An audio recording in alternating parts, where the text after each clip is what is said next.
CS executive का company law and practice चल रहा था।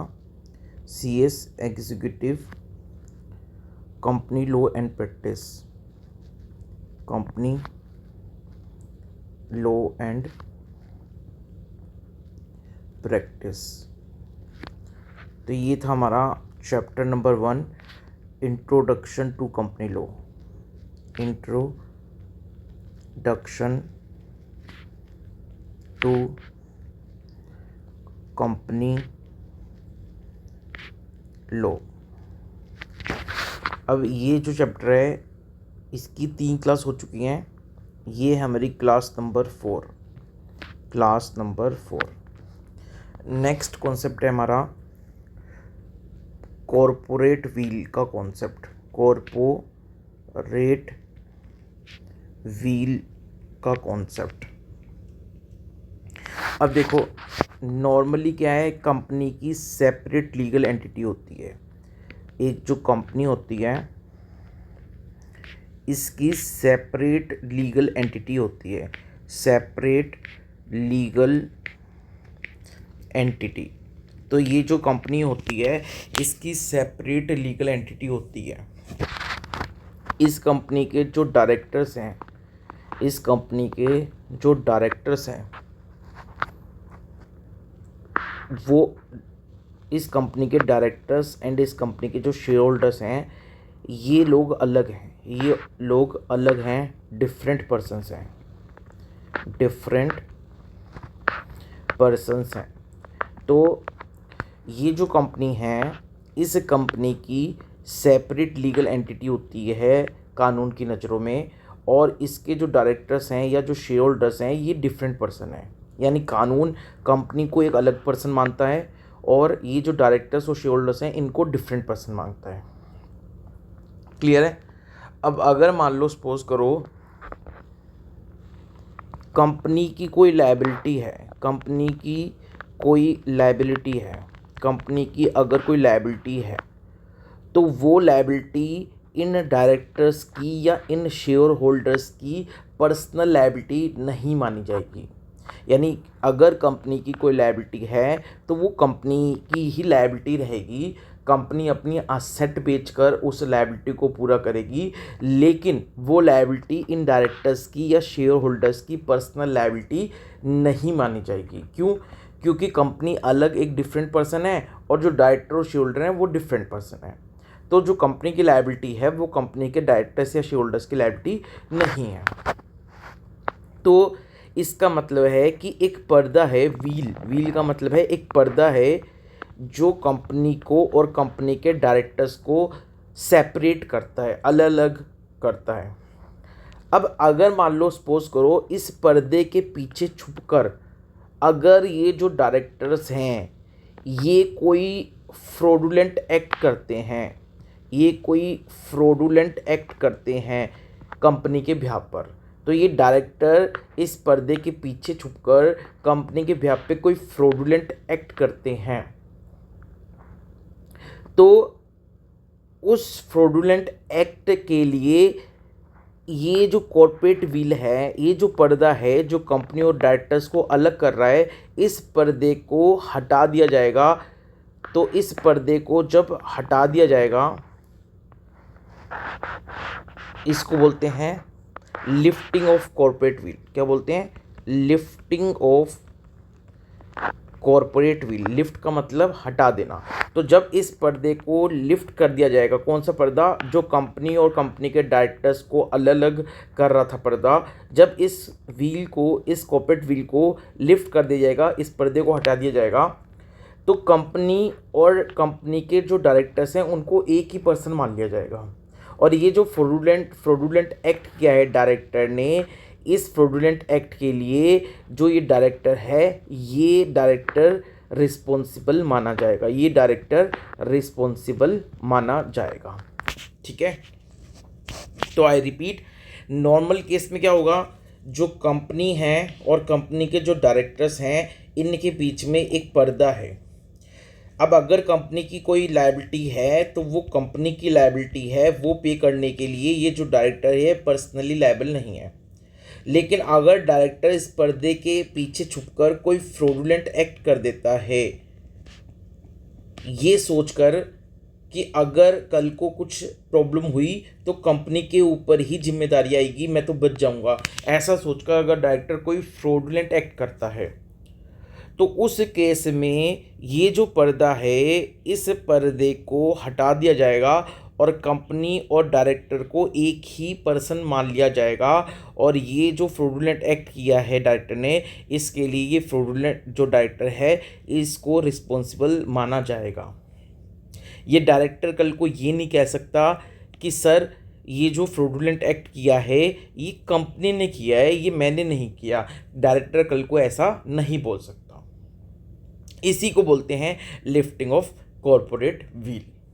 तो अगर कल को डायरेक्टर कंपनी के बिहाफ पर कोई गलत एक्ट करते हैं जिससे कि उनको पर्सनल बेनिफिट हो जाए, तो ये अगर डायरेक्टर कंपनी के बिहाफ पर कुछ फ्रॉड करने की कोशिश करते हैं, ये सोचकर कि अगर कल को जिम्मेदारी आई तो कंपनी के ऊपर आएगी, हमारे ऊपर पर्सनल लायबिलिटी नहीं आएगी, तो ये गलत सोचते हैं। क्योंकि उस केस में, फ्रॉड वाले केस में, ये जो कॉर्पोरेट व्हील है, जो पर्दा इनको अलग करता है कंपनी और डायरेक्टर को, इस पर्दे को हटा दिया जाएगा और कंपनी और डायरेक्टर को एक मान लिया जाएगा और जो फ्रॉडुलेंट डायरेक्टर्स हैं उनको पनिशमेंट दी जाएगी, उनके ऊपर लायबिलिटी फिक्स की जाएगी।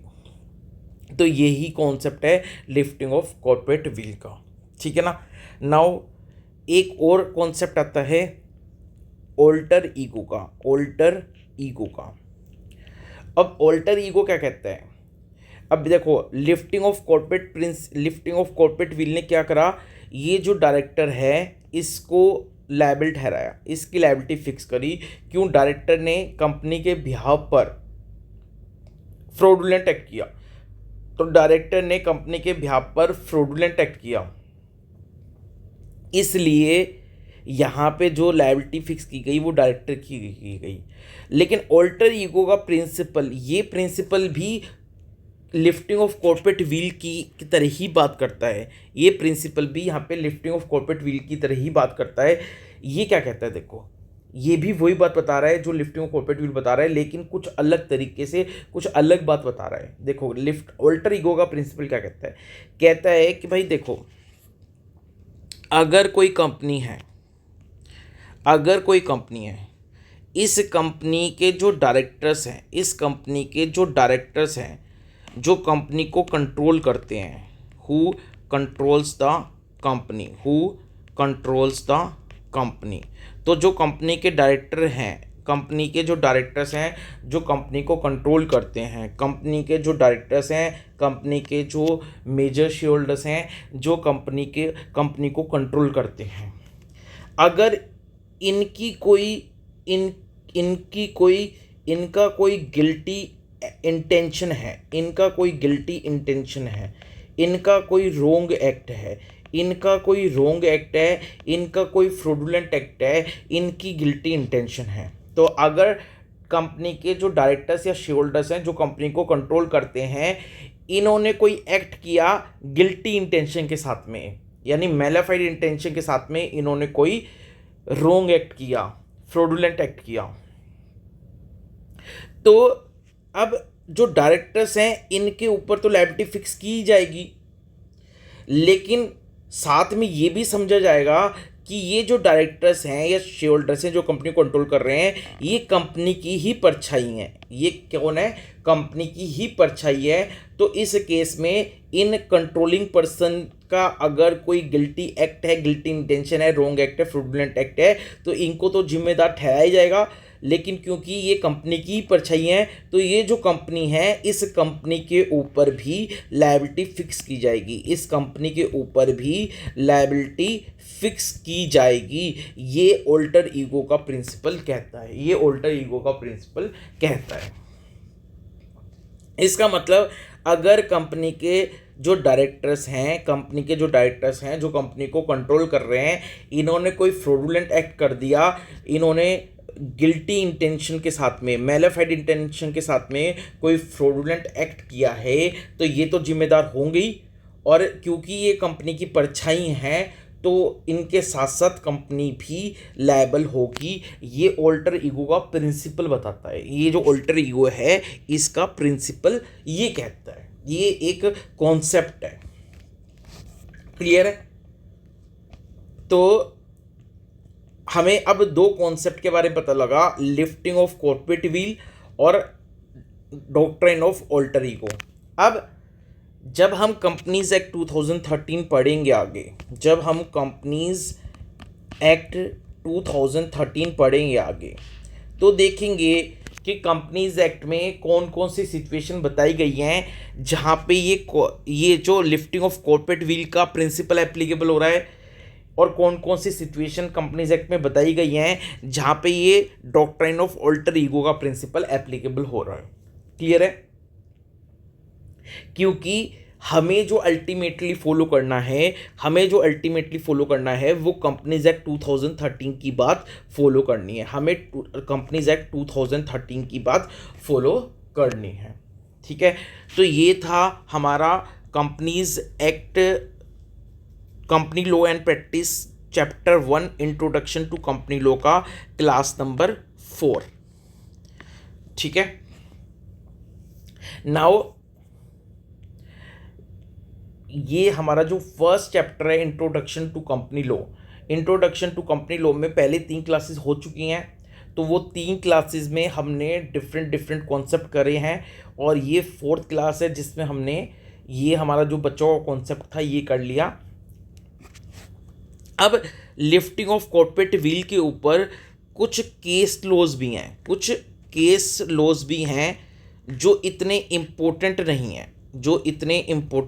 हैं, लिफ्टिंग ऑफ कॉर्पोरेट व्हील्स के ऊपर कुछ केस लॉज भी हैं जो इतने इम्पोर्टेंट नहीं हैं। फिर भी जब हम कंपनीज एक्ट 2013 आगे पढ़ेंगे अब, तो कंपनीज एक्ट में जहाँ principle of lifting of corporate wheel का प्रिंसिपल जहाँ आएगा, कंपनीज एक्ट के जिस सेक्शन में लिफ्टिंग ऑफ कॉर्पोरेट व्हील का कॉन्सेप्ट आएगा, वहाँ पे हम लिफ्टिंग ऑफ कॉर्पोरेट व्हील का जो कॉन्सेप्ट पढ़ेंगे, जिस सेक्शन में कंपनीज एक्ट के जिस सेक्शन में कॉन्सेप्ट आएगा कॉर्पोरेट व्हील का, वहाँ पर फिर हम ये जो कॉर्पोरेट व्हील के जो एग्जाम्पल्स हैं, जो केस लॉज हैं, वो डिस्कस करेंगे।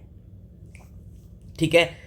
तो अब हमारा कुल मिलाकर इंट्रोडक्शन टू कंपनी लॉ ये ख़त्म हो गया है, फर्स्ट चैप्टर ख़त्म हो गया है। इस इंट्रोडक्शन टू कंपनी लॉ में जितने कॉन्सेप्ट्स थे वो हमने कर लिए। अब नाउ हम नेक्स्ट चैप्टर पे मूव करेंगे। तो ये थी हमारी कंपनी लॉ एंड प्रैक्टिस का chapter number 1 introduction to company law का क्लास नंबर 4 CS एग्जीक्यूटिव के लिए।